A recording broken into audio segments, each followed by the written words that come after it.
Okay.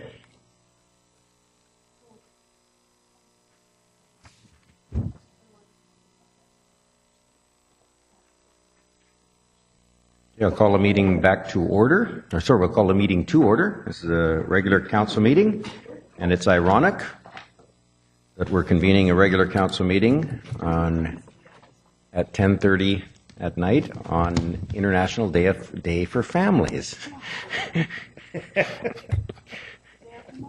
Yeah, the day after Mother's Day. It does have yeah. Council considered many proposals to create homes for new families this evening.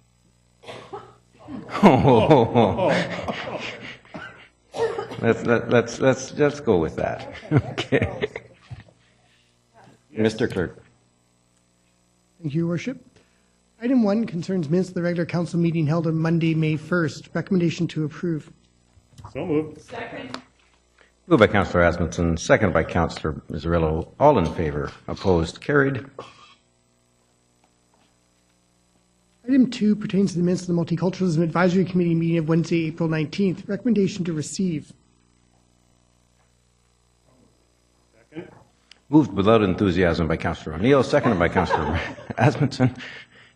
All in favor. Opposed. Carried. And as it turns out, there's a quote that says that irony is just honesty with the volume turned up. Okay, Mr. Clerk. Oops, I've got Councillor Zarello. Yeah, I had it. Sorry, you went so fast there. I'm still on the minutes. Oh, okay. Okay. Pass the minutes. Right. Okay, on the, Speak to the minutes. I'll withdraw. Okay, Councillor Zarello.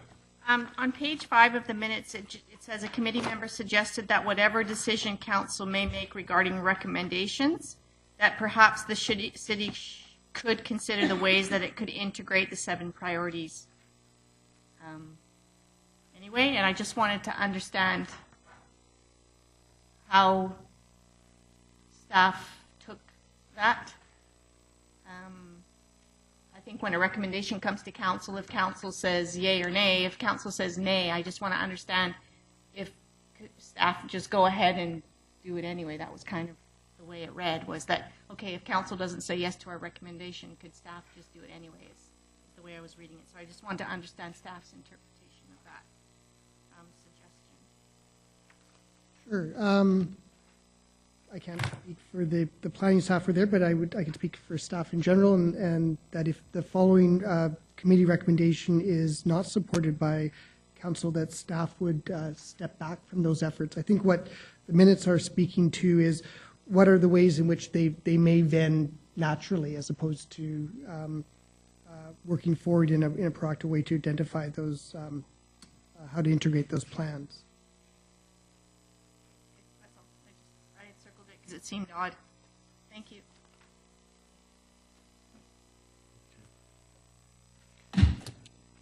Okay, all in favor, opposed, carried. That did already pass, but Mr. Clerk, on the recommendation. Yes, an item of business arising out of that committee's meeting concerns the Tri-Cities Local Immigration Partnership Presentation Part 2. The committee's recommendation is that council authorize staff to assess the 7 identified TCLIP 2017 to 2020 priorities in order to determine how they could integrate with cities' plans, strategies, and programs. So moved. Second. Moved by Councillor O'Neill, second by Councillor Asmundson. Councillor O'Neill. Yes, so just as a follow-up to that last question that came out, the committee chair and the committee and staff worked together on saying, well, how could we best present to council the committee's feeling that there's a feeling of quite a bit of interest in this, the Tri-Cities Local Immigration Partnership. It actually spanned 2 meetings. They made a long presentation in the previous month's meeting. We invited them back to continue the discussion. And so how the big question at the end that we had to focus was how much of this might the city try to try to adopt or integrate, or what could the city do to help in this area? Obviously, and I think I pointed out that the city had a limited scope of responsibility in the area. There's lots of federal responsibility, but the city does have a multiculturalism plan. The city is actually in the process of working on a scope and process plan for an update of the multiculturalism plan to look at issues of integration and a better connection to the community. So out of all of that, it was recommended that the committee ask council to look at these 7 priorities, and those priorities are listed at the bottom of page 3 and the top of page 4 of the minutes, and to see which of these could be integrated with city plan strategies and programs. So the social planner for the city was in attendance, and also her immediate supervisor, and they told the committee that this is something that that wouldn't seem to be above and beyond the sort of work that they might do anyway. It's not they wouldn't have to pull anybody extra in to do this. It was a good direction if they did get it from council, that they would gladly do that. The committee itself was very happy with that, and it was a unanimous recommendation from the committee to ask council to look at this. Hope I summarized it properly.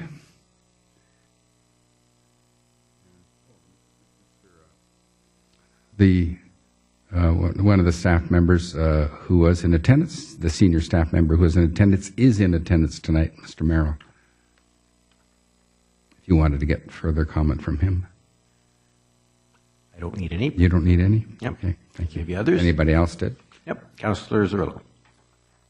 Well, I think it's really interesting work. This committee does a lot of very interesting work, and I don't have the terms of reference for this committee, but I do believe this is one of the committees that does drive work out of it. Instead of work coming into it, it tends to drive work out of it. So that's kind of exciting. It would be exciting to be on that committee. My ask is, I'd like to hear from Wendy, McCullough, and Sylvia on these 7 points. I wonder if we could invite them to committee. I think it's a great initiative, but I think before we would ask staff to get behind certain things, I'd like to hear from them directly. Is there a possibility to invite them to come to committee and make a presentation? If there's agreement amongst members of council that could take place. I also understand, and I stand to be corrected by the chair and vice chair, or indeed Mr. Merrill, that part of this work is being done in the context of the revisions to the multiculturalism strategic plan, and that will ultimately come back to council as well. And that's why it would be great to hear directly from the 2 presenters that day, just for us to have a really thorough discussion and be able to ask questions, so that when we are starting to look at this new multicultural, what's it called? It's not the strategic plan, it's called something else. It's just a multicultural policy, multiculturalism policy that the city has. And I thought we had another one that was coming. Well, that's the, so the one that I'm referring to is the one that council has directed staff to develop a scope and process report on, and we're waiting for the outcome of that. And then if council agrees with the scope and process, then the work would be would move forward. And how do we update this plan to specifically look at some of these issues that are emerging about cultural integration, about a sense of belonging, the community, about development of things that pull us together rather than pull us apart.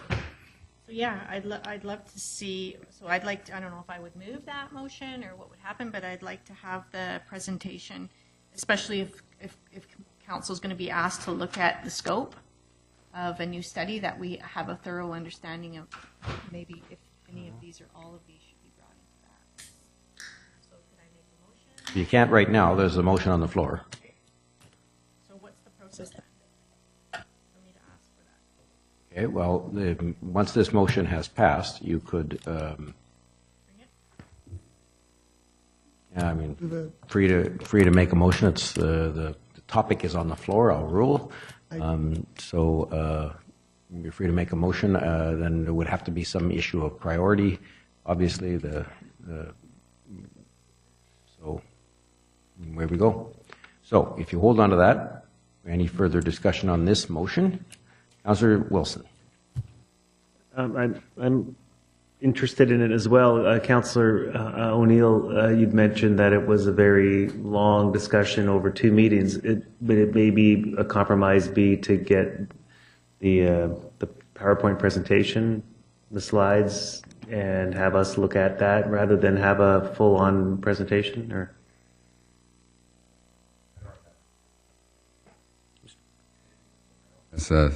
Maybe Mr. Merrill has some suggestions. That would be great. Yeah. Mr. Merrill. Thank you, Mayor. Yeah, we can certainly forward a copy of that presentation to council, if they so wish. Do you think that would be sufficient, or do you think a more formal verbal and visual presentation would be better? I think that would probably be sufficient as a starting point, and then should council support the motion, if the results of that assessment, that maybe that would be a better time to integrate with a presentation from the Tri-Cities LIP.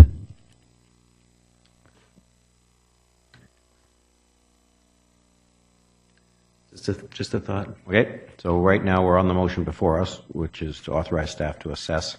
My recollection, there were several members of council present at the TC-LIP, at the last conference, if you will, the one-day conference of TC-LIP, and I think it's an incredibly valuable process to have.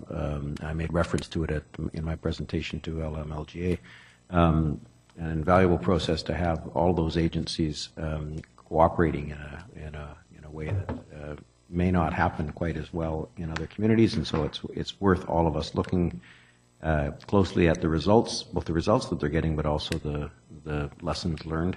I'd love to, see the PowerPoint presentation that was presented. I'm not sure I want to go much further than that right now, but so we'll go to Councillor Reid. Reading this, it's quite, it's impressive. I'm sure it was an interesting conversation. But where is this going to fit in our priorities, you know? I mean, is this an A priority, a B priority, a C priority, and how much staff or time are we going to need to get into it? And is there a timeline that we need to do these things? I have a lot of questions before, I mean, I can see it would have some interesting, it could have some very interesting outcomes for us, but staff is, I would think, pretty loaded, Your Worship, so I would, Mr. McIntyre. Yes, thanks, Your Worship, and let me try to address Councillor Reid's question. I had some written questions, and I can turn it back to Andrew in a moment if he can expand on it. What I understood, I was explained to me that this was one of the follow-ups that came out of the last Multiculturalism Advisory Committee, and where it can fit in, I think, sort of meshing quite nicely with work we have underway right now as part of our business plan is with the Multiculturalism Strategic Plan update, which is something we've been working on. I believe it's a business plan priority C. It's not the highest priority, but it's something that the community planning team has been working at. So that's anticipated to be coming forward to committee in the next month or so, and what Andrew's assured me is that this material here that's come forward from the Tri-Cities LIP group could be rolled into that. It obviously wouldn't all be done at this point right now, but it's some good reference points, if you will, as we go forward with the Multiculturalism Strategic Plan update. So I think it's long-winded response to something we can fold into work we have underway right now, but as a priority C, we work on it when we can, and this work would just be added to that.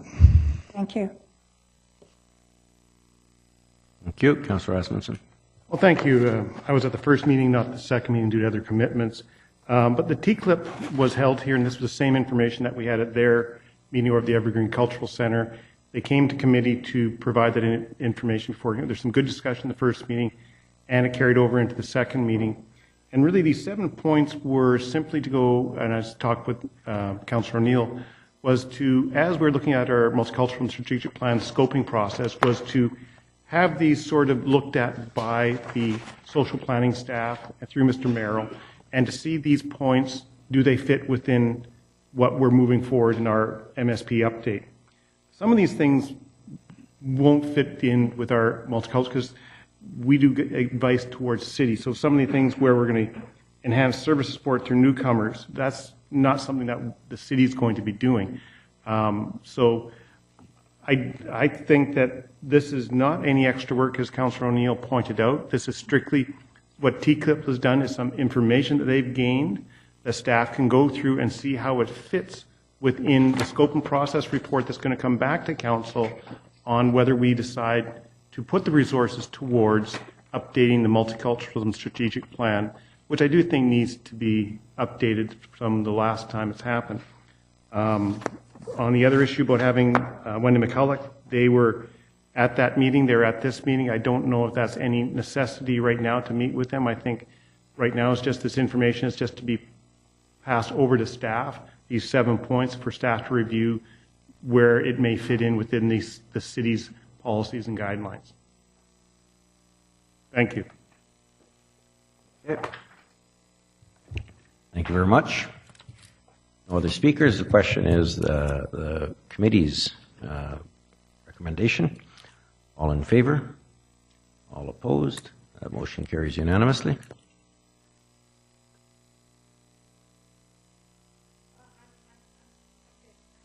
Oh. Okay.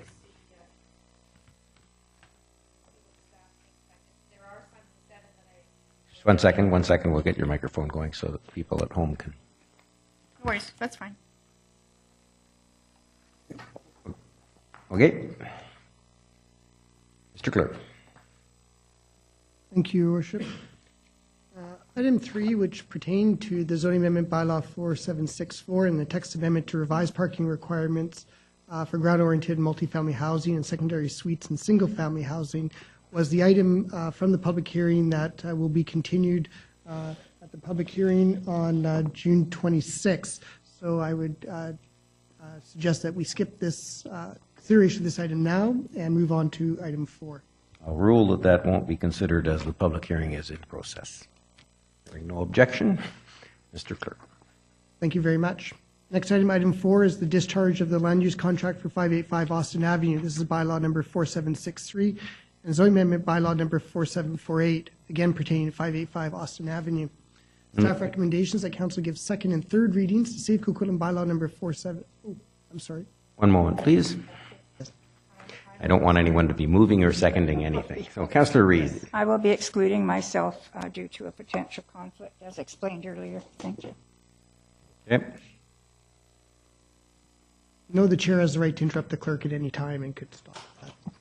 It was out of deep and undying respect for you and the fact that you were making a mistake, and you hardly ever do. Councillor Reid excused herself during the public hearing due to a potential conflict of interest because she's recently taken a listing in the general area of this application. So out of an abundance of caution, that was her explanation then. And in case you're not watching the public hearing at the same time as the meeting, we might as well explain it fully. Thank you, Chair. I think that's very helpful. So once again, item 4 pertains to 585 Austin Avenue and both the discharge of the land use contract and zoning amendment bylaw. Staff recommendation is that council give second and third readings to City of Coquitlam bylaw number 4763 to discharge the land use contract for 585 Austin Avenue, and that council give second and third readings to City of Coquitlam zoning amendment bylaw number 4748. Moved by Councillor O'Neill, seconded by Councillor Towner. Councillor Cirillo. So this is a beautiful project, and it's just going to be an incredible location. So I just wanted some clarification or some asks. I see that our proponents have left, but the asks are around some sort of restrictive covenant on short-term rentals. As I mentioned, I was concerned that this will be a tourism place and it may be used more as a hotel than family living. And the other thing is, I am very much concerned about Brookmere Park being used as a potty for dogs, and I would like to see some space on the proponent's site for dogs before this comes back for fourth reading. Oh, you are right there. Sorry. Yeah. Okay. Your departure is a bit exaggerated. Good. So you're here. Thank you. I just saw lots of people leave. So those are my two, the short-term rental and the dogs. But other than that, it's just going to be gorgeous, and I hope I can have a tour if it passes. Okay. Any other discussion? Question is the land use contract second and third, and the zoning amendment second and third. All in favor? Opposed? Carried unanimously.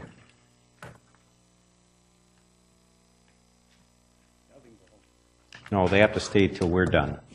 It's like just out of politeness. I'm sorry. Oh dear. She's leaving. You're not going to stop her. Well, an abundance of caution, yes. Thank you for coming here then and staying as long as you could. I appreciate it. You got put in your spot in that one, Mr.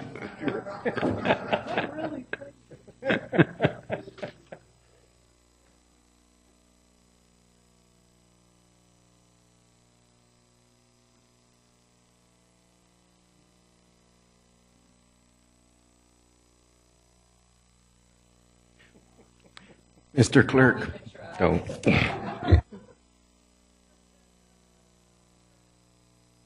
Again, you just give me the worst segues. It's just like. Let's try to finish before she delivers. Come on. No more. Next item 5, pertains to zoning amendment bylaw number 4756 and the property at 935 Edgar Avenue. Staff recommendations that council give second and third readings to City of Coquitlam zoning amendment bylaw number 4756.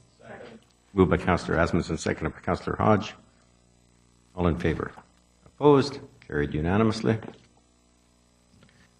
Item 6 is an official community plan amendment bylaw, which is bylaw number 4759, and a zoning amendment bylaw, which is bylaw number 4758, both pertaining to the property at 444 Karp Court. Staff recommendations that council give second and third readings to City of Coquitlam citywide official community plan amendment bylaw number 4759, and second and third readings to City of Coquitlam zoning amendment bylaw number 4758. Moved by Councillor O'Neill, second by Councillor Cirillo. All in favor? Oh. Okay, Councillor Cirillo. Okay, so I see a whole bunch of recommendations here, but we're just doing the first two. Give first reading to Coquitlam. No, sorry. This is the one we're doing here. Second, third reading. Okay, so I wanted to mention again just the idea of the covenant on those areas in that 8 meters, and just to ensure that we are going to have the removal of the deck. I don't want anyone getting hurt, but I want these people to be able to redevelop their property. So if this passes, I would want us to make sure that we're within those guidelines. Thank you. Thank you. Thank you. No other speakers? Second and third reading. All in favor? Opposed? Carried unanimously. Item 7 is zoning amendment bylaw number 4757, which pertains to the properties at 3482 Baycrest Avenue and 1230 and 1250 Mitchell Street. Staff recommendations that council give second and third readings to City of Coquitlam zoning amendment bylaw number 4757. Moved by Councillor Asmussen only because of speed of sound, and seconded by Councillor Cirillo. All in favor? Opposed? Carried unanimously. Next item, item 8, pertains to consideration of housing agreement bylaw number 4761 for a 101-unit purpose-built market rental apartment building at 581 Clarke Road. Members of council have been provided, and I believe some are at the back, provided blue sheet copies.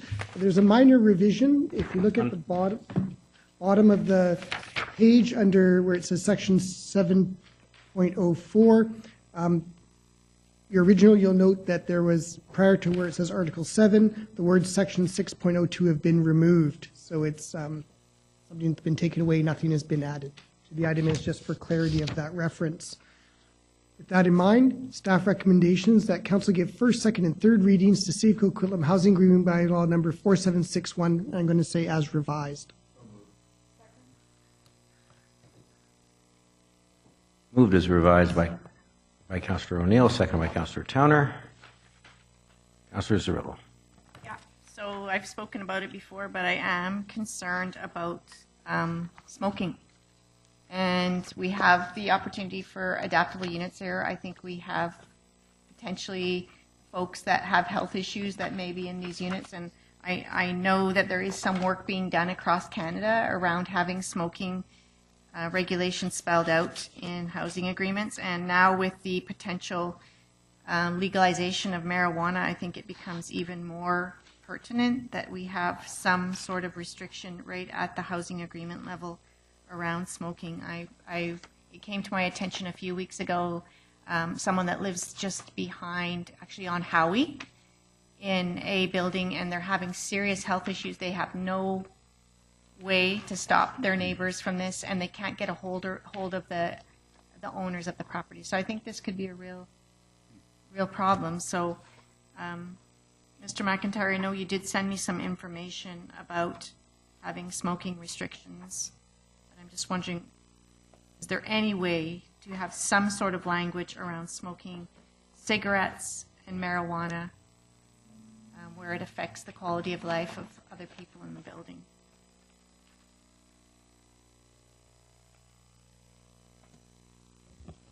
Mr. McIntyre, that issue that every city council has been wrestling with for years, have you got a solution? Your Worship, no silver bullets here tonight. I know it's come up before, and some information and response was provided. We're working from a template for these housing agreements. This one's evolved a little bit given the nature of this project. That point has not been addressed in this agreement.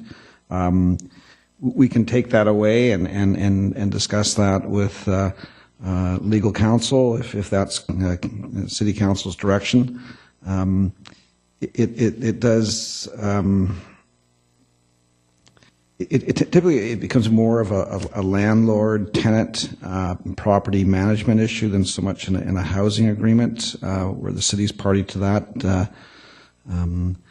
It then calls into question the city's ongoing involvement and role in that, and will we become the smoking police? So I can imagine some hesitation from our bylaw enforcement people, but again, if it's council's wish to pursue that, we can discuss that with our legal services group and see if there's an ability to add that into this sort of agreement. Well, I would like to see it explored. I mean, we don't know what will be the recourse of tenants in the future when it starts to seriously affect health or it seriously affects safety for folks. So I'd like us to be ahead of the curve on that, and I would like to see some official answer from our legal department on that, because this is, what is this, 60 years?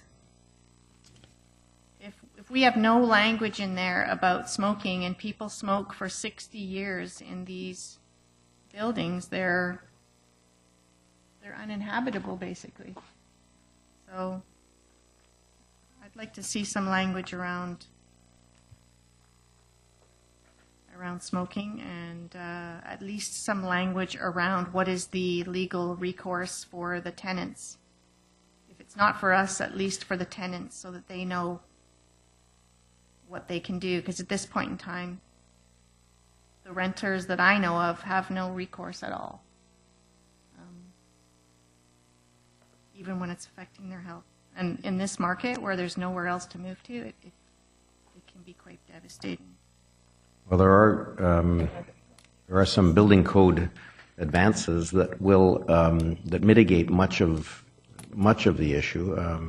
Certainly, multifamily built even 25 years ago didn't have pressurized corridors, for example. Pressurized corridors are intended to make certain that any smoke in a unit, obviously directed at smoke from fire, but smoke in a unit stays out of the hallway to allow for egress. And the reality is that does mitigate the hallway emissions of smoking materials, not perfectly. And of course, smoking on a balcony is almost impossible to mitigate. It's just one of the challenging realities. If you buy a condominium and you smoke in your condominium, you have even fewer, or the neighbor smokes in the condominium, you have even fewer rights because you've got your choice is to sell rather than to relocate either within the building or to another building. I recognize that it's a major challenge, particularly with the with the emergence of legalized cannabis and cannabis consumption, that every landlord and every agency at every level is trying to grapple with. It's going to be a challenge. I don't know that a housing agreement could. I don't know that we could enforce that provision. I'm left. But you've put it on staff's radar, and I suspect staff will pursue it to the extent that we're able to. I see a nod. Okay. Any further discussion?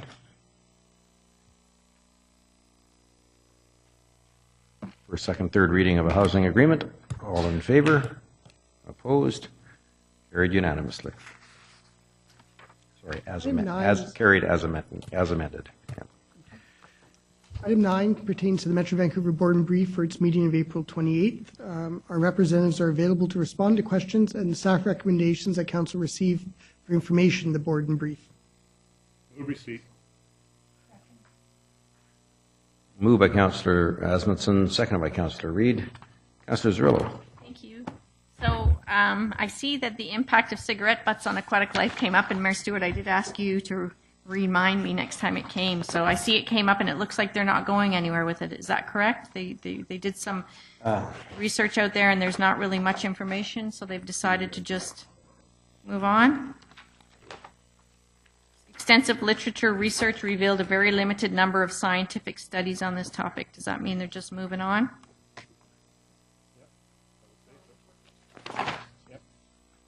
I'm at a loss. If you give me a call ahead of time, I can usually dig up the information because I bring down my council agendas are here. My board agendas aren't, and they're online, but I could pull them up in the next 17 minutes in order to because they're quite How about just email?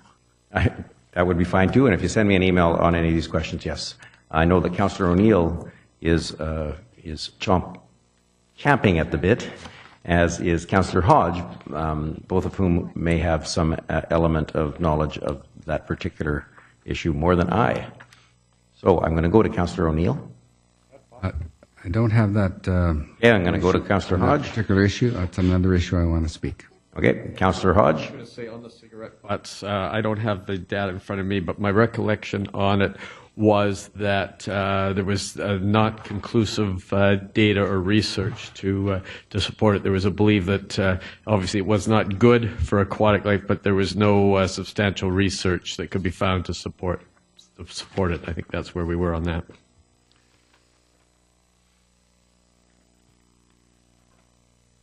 So, yeah, I do recall that it wasn't good, but it wasn't necessarily ungood. There was no facts to support it. Good. Okay. Well, some of us try to make some of our decisions based on facts. I don't know. Councillor Hodge, Councillor O'Neill now. Well, speaking of no facts to support something, That hasn't stopped the Metro Vancouver from continuing its anti-Christmas campaign, the Create Memories, Not Garbage. Now, it's very interesting. Anti-Christmas. It's very interesting. They say they've got the 2016 campaign results here on page 7 of the report, and that apparently the GVS and DD board received the results of the 2016 Regional Christmas Behavior Change Campaign. Isn't that Orwellian? Now in its 6th year, the creative was refreshed and adapted based on recent campaign assessment to give it a bold new look and respond to residents' desire for practical tips and ideas. Okay, here's the kicker. Overall, the campaign performed strongly. I would like to know, and I gave Councillor Hodge a heads up on this, by what measure... 30 seconds. No, I told you I was going to ask this question weeks ago.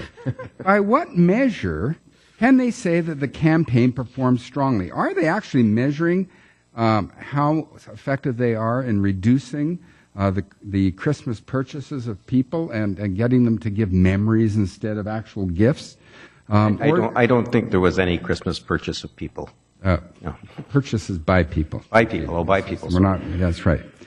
Purchases of physical gifts by people and replacing them with memories, quote unquote.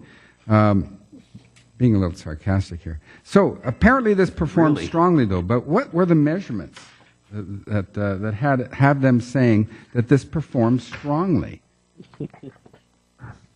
Okay, I'll take that. Was Councillor Hodge, and as vice chair of the Zero Waste Committee. Please proceed your comments with bah humbug. Bah humbug. Yes, I thought so. Yes. Well, the report is based on the success of the campaign in terms of recognition of the campaign. So it's not attributed to actual diversion of waste because it's too minute to measure. But the report talks about the success in terms of recognition and people that were talked to who had seen the campaign, and it's part of an overall education campaign to get people to try to reduce consumption and reduce what goes into the to the landfill.